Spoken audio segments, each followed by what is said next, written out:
Nakabangka, no? Game na. It's not even live. Hello and welcome to the second episode of Analogous, where we talk about analog stuff. And today we are going to be talking about analog photography. My name is Equiza. Welcome to this new episode. About 4 years ago, I started this show called Analogous, where we talk about stuff that are analog, and the episode from a few years back was about cassette tapes, and now for the second episode, it's about photography. So, film photography to be specific. My special guests for this episode are none other than Mr. Rany Cuevas, also known as Rany Raccoon, and Mr. Nathan Cabral. Guys, please introduce yourselves. I'm Rany Raccoon. Pwede nyo ako ma-search sa Instagram as Rany Raccoon. And I do analog photography. Hi, I'm Nathan Cabral. You can search me on IG as sleeping_Nathan. And on Facebook, my name's Tito Nathan, I believe.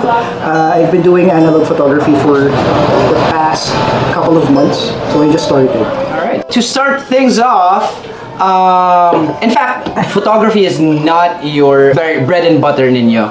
Basically, it's a hobby, it's a passion. So, Nathan muna, no? When did you start getting into photography in general? In general, okay. I used to have an old Instax a few years back. I just love the feel of the analog, the film itself, and I guess I stopped because the cartridge are so damn expensive. I mean, before. And then I revisited that part of me wherein when I see something, I just stop and pause and I just have to take a picture of it. So, back in September, I bought a new Instax. Then I started taking photos.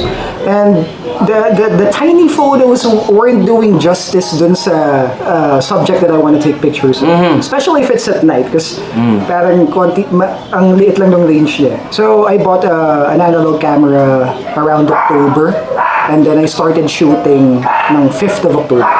Tapos I just bought a roll in Quiapo, and then I just took random pictures of the place. It was rainy that day, and it came out great. So ayan, parang I fell in love with the craft right after that. Where did you have it developed, by the way? Sunny 16. There. Check them out. It's in Teachers Village. Alright. What about you, Rany? Please share your story. Kailan ka nagsimula photography in general, and when did you start getting into analog, my friend? Yan, nag-start siya noong 2013 sa nagmo-mobile photography ako before. And then, nung nagka-work ako, nag-invest na ako sa mirrorless.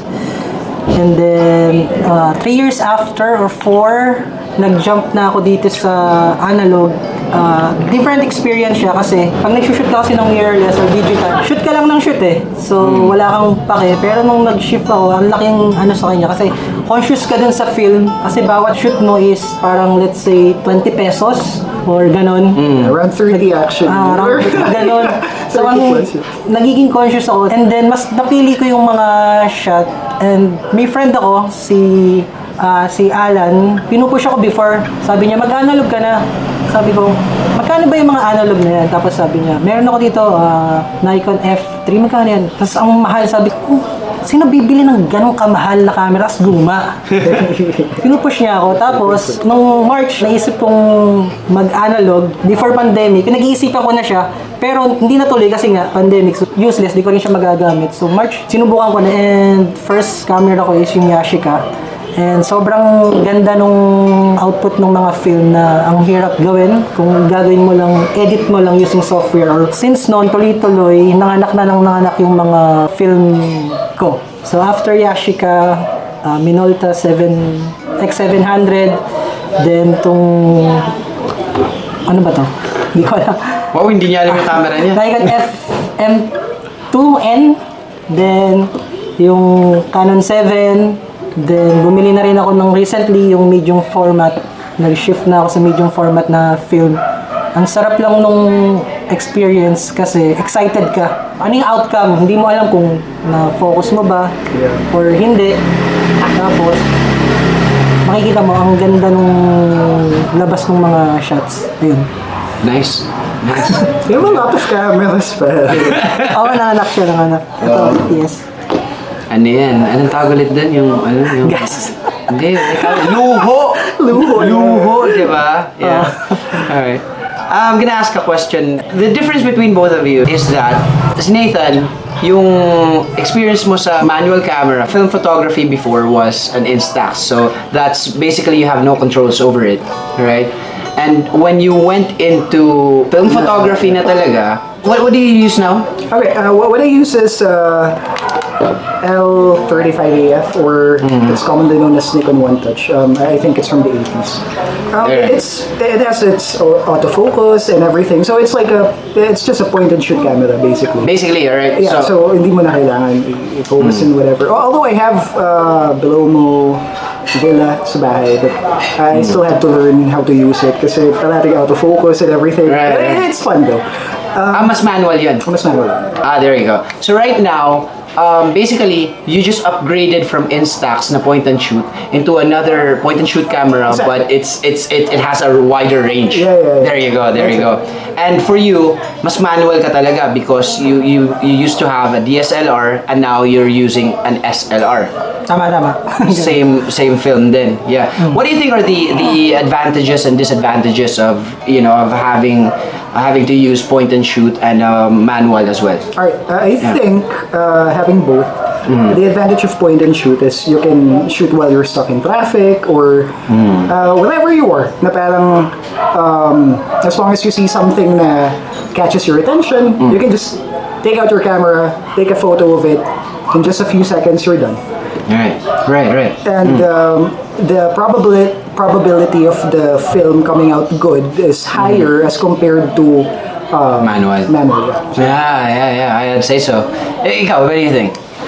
Sa akin, Hindi, kasi meron ka ring instant di ba? sa yung mirrorless, Yung mirrorless, ang pagkakaiba kasi ng mirror, yung sa akin kasi yung mirrorless ko is nakikita ko na yung sa screen kung ano yung outcome. So, God, I wanted to have that.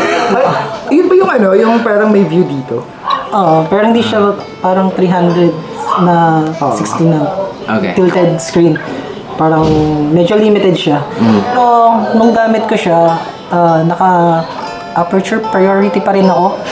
So semi-manual pa rin. Hindi naman ganun kalaki yung adjustment. Siguro sa focusing screen lang kasi since digital siya, half press mo lang. Yung autofocus kasi ng mga digital sobrang bilis. Unlike dito. So kailangan mo talagang matahin. Kaya puro gas-gas yung Oo, actually. Ayan. Hindi mo kasi mag-contact lens. Ayun nga eh. Ayaw mo, may mirrorless ka dyan, wala kang mirrorless sa mata mo. Di ba? So, ayun nga, sabi ko kanina, mas magiging conscious ka sa bawat shot. And then, mas prefer ko na halos lahat ng camera ko ngayon, yung Minolta ko kasi is, may electronic siya. Which is, yun yung madalas nasisira. Okay. So, lahat ng camera ko ngayon na analog is lahat mechanical. So, kahit walang battery, gagana siya. Lahat ng shutter speed magagamit mo siya. There you go. So, ayun. Nice. Very reliable siya. Reliability, and of course, kasi mas disposable ang point and shoot, pero yung advantages is it's more accessible. Then, kasi pag nawala mo yung isang point and shoot camera, hindi ka sobrang magsisisi kasi madali lang bumili ng bago. Yeah. As compared to, manual, reliable siya, like it's really durable, pero pag nawala rin naman, like, oh my God, mag-iipon na naman ako. Luho. Yes. Sakto. Okay, so let's move on to my next question here. Do you have any favorite photographers, or not even photographers, just favorite photos from maybe your childhood that really took you, amazed you, or maybe communicated to you? Alright. Yep. Okay, aside from the people I follow on IG, I don't know their names, I just follow their pages. My brother used to take me to Quiapo when he was still in college. He took a photo of a guy playing a guitar in Quiapo underpass. I wouldn't forget that scene because my brother was so focused on the subject. the old man was playing a guitar and a harmonica that's attached to his guitar. And then when the photo was developed a few days after, when I saw that, parang, iba yung dating nung print na I'm not sure kung gaano kalaki yun pero since then, nakita ko yung purity ng film, ng result ng film camera as opposed to digital camera or sa phone camera. It's like being true to its form and what cameras were back then. Wala parang it gives you a sense of nostalgia din yung uncontrolled color nung background and everything. It's always a surprise. It's always a treat kapag nakita mo yung result ng kinunan mo. So, Uncontrolled, unhinged. I like that. Yeah. What about you? Sa akin, wala kasing gandang story nung sa kanya. Paano siya? Yung memory. Sa amin kasi wala talagang nag photographer or talagang nag-shoot. Mga instant lang din sa amin like yung point and shoot. So makikita ko, yung memories lang dun lang sa photo album ng mga bata. Right. Pero other than that, yung mga epic shots, wala. So siguro sa family ko, yung mag-start. Pero yun like sinabi ni Nathan, yung output nung film talagang dadaling ka talaga sa 90s or even earlier. Yeah, ganun. Sobra siyang nakaka-amaze. Every film stock, iba rin yung vibe Yes. na ibibigay sa'yo. Kaya sobrang na-addict talaga ako dito. May ano ka ba? May favorite photographers ka na Meron, international? Can you name names? International, Red tag na yan? hindi ko rin kabisado yung mga, hindi ko rin alam yung mga names nila. Pero siguro si Vivian Maier. Oh. Ayun. Gamit, ano ba? Hindi siya photographer. Parang accidentally, parang nasa auction kasi may pina-auction yung parang box na puro film. Right. Parang yung student na thesis yata siya na kailangan niyang magano ng mga photographer, mag-search.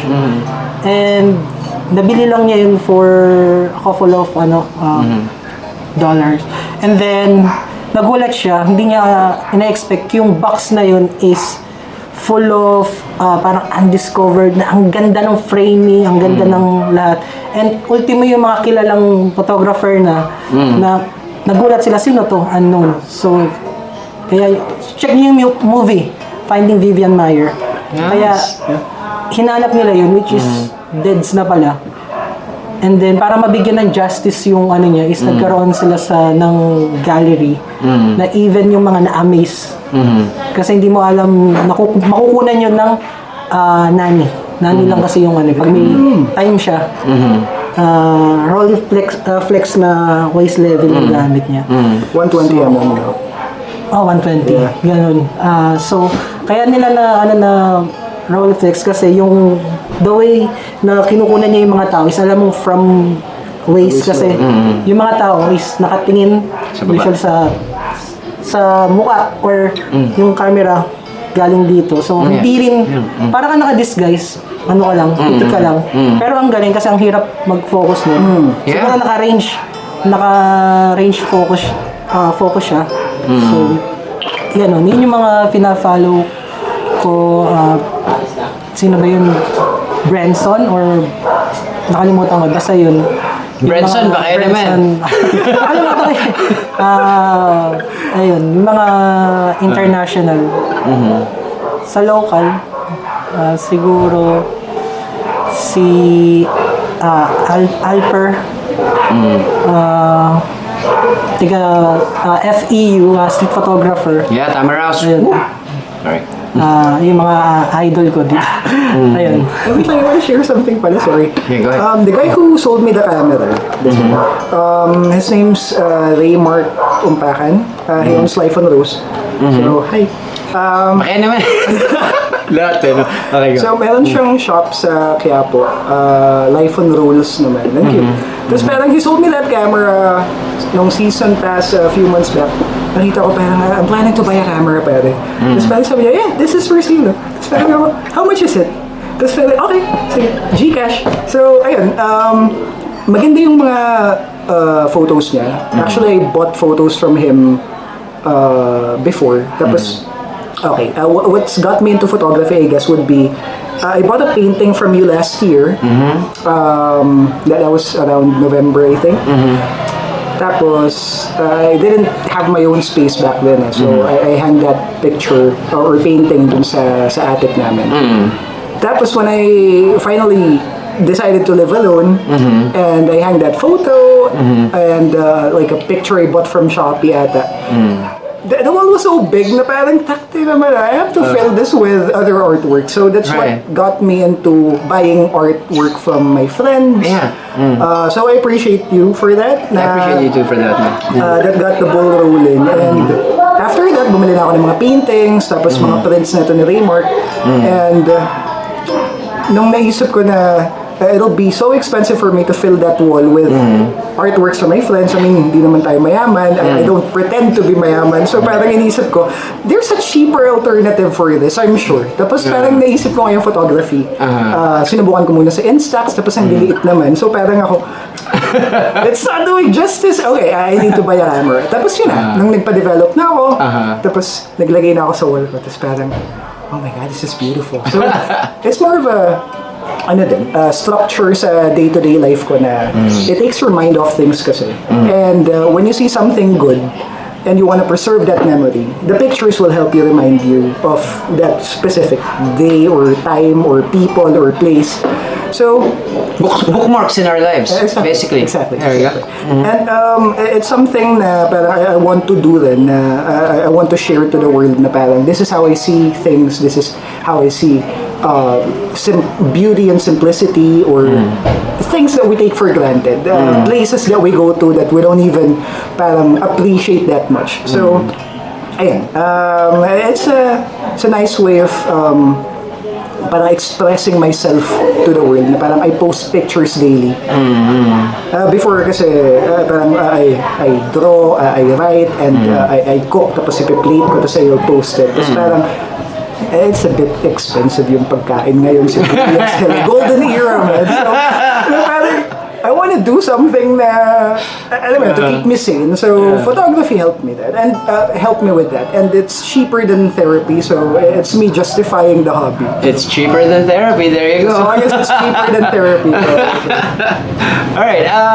What life lessons did practicing analog photography give you? Let's start with Rany.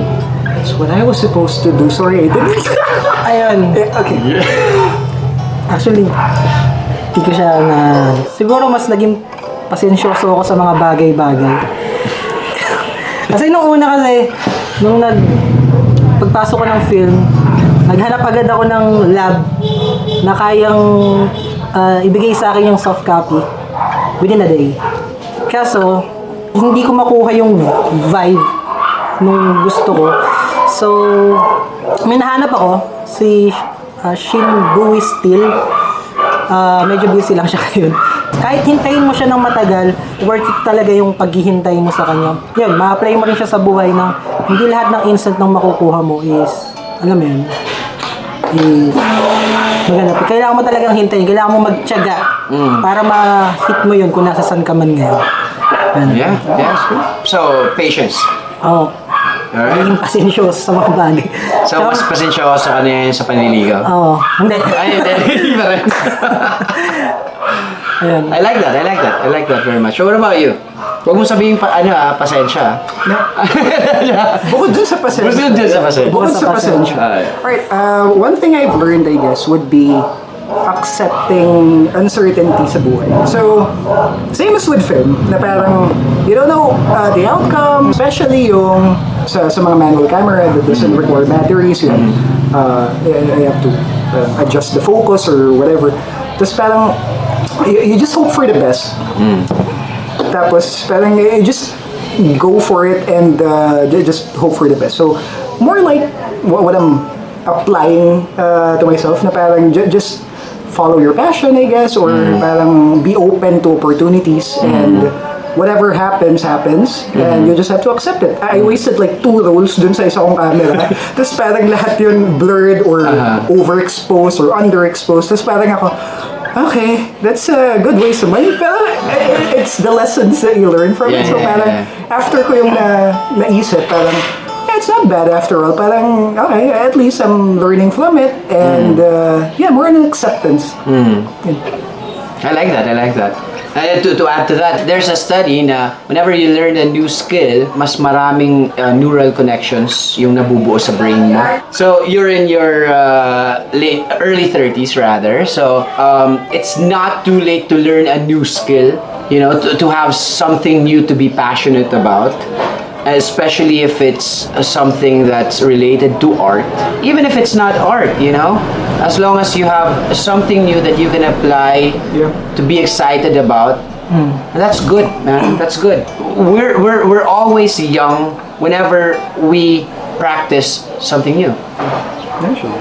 Yun eh. Kasi ang tumatanda lang naman yung masyadong settled and afraid of new things, right? Yeah, exactly. And it's stagnant, being stagnant and being too comfortable with whatever daily routine you have. Right. Parang it's not always good. Parang, there's always an avenue for you to express yourself and to find new happiness. Parang, so, yeah, photography helped me with that. So. I read something na people usually die at around 70, diba? 70 to 85, something like that. But many people actually die in their 30s. Yeah. Die inside, like dead inside. I'm just kidding. Now, okay, when you started out, hindi ka talaga nagbalak na mag-prints agad-agad, di ba? Hindi pa. Hanggang ngayon, wala. Ano muna? Isa pa lang. Alright. What's the biggest one that you had printed? Like an 8R or? Like 5 by 6 ata. 5 hours. That's 5 hour. There you go. Okay. So, si Rany naman, because meron siyang friends sa mga ano rin na poets. Tell us about the project that you're making right now. Tell the guys. Ayun, sana mag-materialize siya sa this coming 2023. May project kami ni PJ. PJ Morante ba? Morante. Lagi ko nakakalimutan mga apelyido niya. Kayakla. Ayun. Maglalabas kami ng zines. Yung combination siya ng poem and yung mga pictures. Ang gagawin namin is bibigay ko sa kanya yung pictures and then interpret niya kung ano yung mararamdaman niya dun sa pictures. And then yun lalagay namin sa left side and sa right side nung zines is yung mga photos. And kulang pa, sana lumabas na yung mga pinadevelop ko. Hopefully. And it's about sa mga tao, yung tunay na tao na makikita natin sa kung ano yung kalagayan talaga nila na hindi nakikita ng mga nakakataas. Yung mga nasa laylayan. Na talagang nangyayari at minsan dinadaanan lang ng iba. Yan. Pakita natin kung ano talaga yung tunay na buhay dun sa lansangan, kumbaga. Damn, that's deep, bro. Tunay na buhay, man. I like that. Tigas pang ako eh, sorry.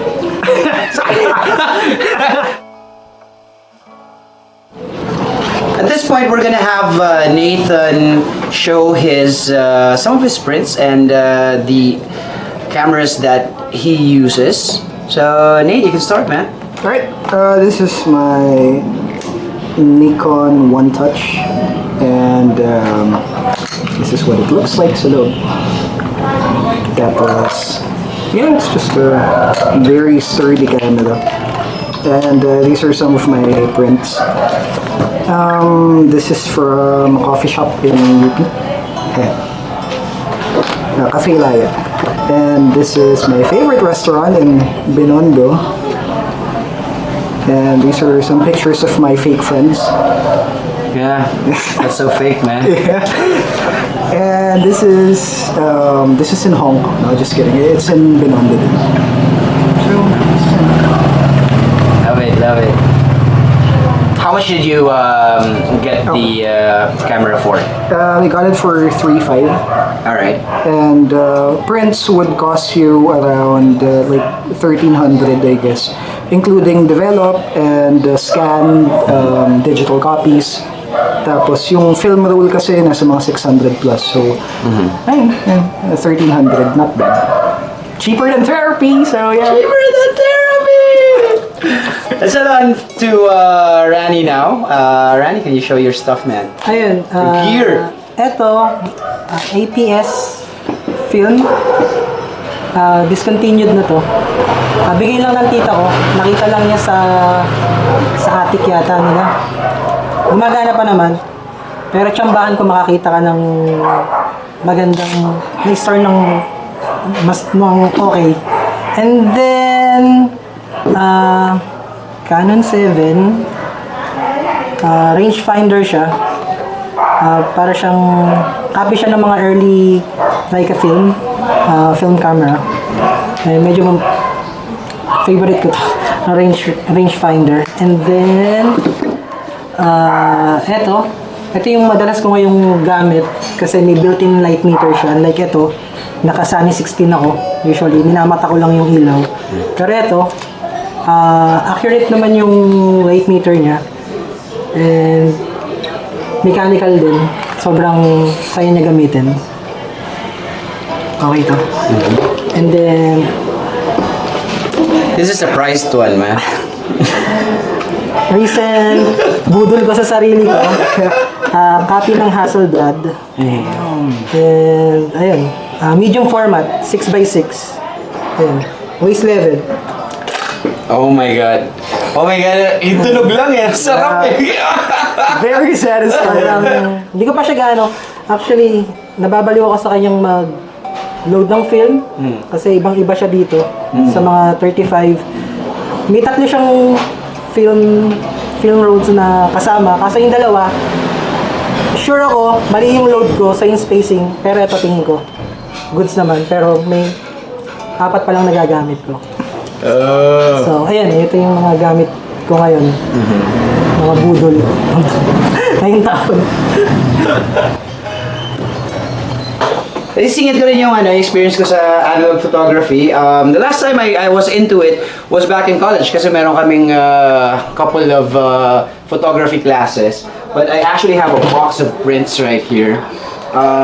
And also have some 8R sa loob. Pero ito na yung natira. Yung camera ko talaga before was a Zenith SLR. Yeah, yun yung pinaka-paborito ko. And hanggang ngayon meron pa rin akong mga developed films. So, you know, hindi namin tinatapon yun. Ito na lang yung natira kasi nga habang tumatagal, pag hindi mo na ginagamit, binibigay mo naman. This is Yashica point and shoot camera. And this is of course Holga. It was a rave. There was a rave about this back in Early 2000s. Early 2000s. No. That was when we came in here, 2010. Like mid 2000s probably, mid 2000s to the early 2010s. So yeah, Holga is a manual camera pero it has limited controls, so mas experimental siya basically. Lomo photography yung tawag sa kanya. Yan, to show some prints. This is one of Oh, damn. my shots before, back in college. In fact, ito yung ginamit ng Balls Breakers na cover ng album nila just recently. Yeah.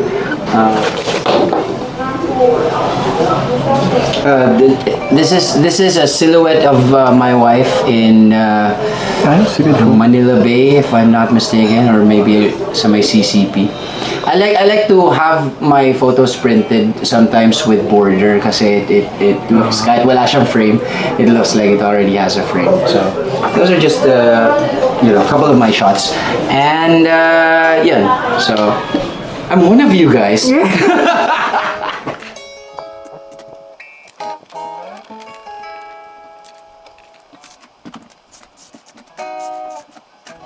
Finally, bago tayo magtapos, any advice to people out there na may interest sa pag-start ng analog photography? Because I'm sure there's a lot of people out there na nagkakaroon ng curiosity. So, what can you tell them about it for them to dive in? Okay. Start with Nathan. Right. You can even start with a disposable camera and just buy your first film roll. It's a cheaper alternative than like point and shoot or yung mga magagandang camera ni Rany. So, if you want to like try it at least, just go for it. See how it makes you feel and see and finally like appreciate yung true essence ng photography, which is ngayon kasi we all have our phones na we don't even look at the pictures. I mean, we sometimes save it sa mga cloud storage natin or sa PC, pero we tend to overlook it kasi parang it's so accessible. Pero this, like what Rany said, magiging self-conscious ka about yung kung magkano yung bawat mo and everything. Tapos parang, ayun, iba yung satisfaction when you take a good photo kasi. So yeah, just do it. There you go. What about you, Rany? Actually, same. Kasi yun, disposable talaga. Cheapest way yun. If talagang magustuhan mo after nun, then sunod mo muna yung point and shoot. After point and shoot, pwede ka nang mag-shift sa mga gantong SLR film or rangefinder camera. Sa search mo na lang sa YouTube kung ano yung mag-fit sa personality mo. Yeah. True. Oh, I like that. Kasi ngayon talagang sobrang taas nung film. Nung March, nakakakuha ako ng mga film 300 to 400. Oh my God, it's that cheap before? Color Nasa 695, ganun. Oh my God, I'm gonna slap you both, man. Color Plus, nakukuha ko siya ng 375 before. Ngayon is 600 plus na yata. 695, Ayun, almost ganun na siya. 700, depende pa sa place. Including Ultramax, 400 lang siya before, 450. Pero ngayon, Ultramax 400 is kapantay na siya ng mga 800 ISO film. So, Sa mga OnePlus, yeah. OnePlus. So, mag 800 ka na lang. So, pwede kang mag-shoot ng gabi. And then nga, kung talagang maramdaman mo na talaga na yun ang trip mo, then go for it. Huwag ka na magdalawang isip. True. Wala kayo karapatang magreklamo sa presyo Buhay ng namin to. sibuyas. Mahal-mahal na nga na yun. Well, that concludes our second episode of Analogous, wherein we talk about anything analog. And today we talked about analog photography with... Run your cuevas. And Sleeping Nathan. Nathan Cabral. there you go. Well, thank you very much, guys, and continue tayo. Just, shoot and shoot and shoot, and trust The process. the process. There you go. I love it. Thank you so much, guys. Thank you.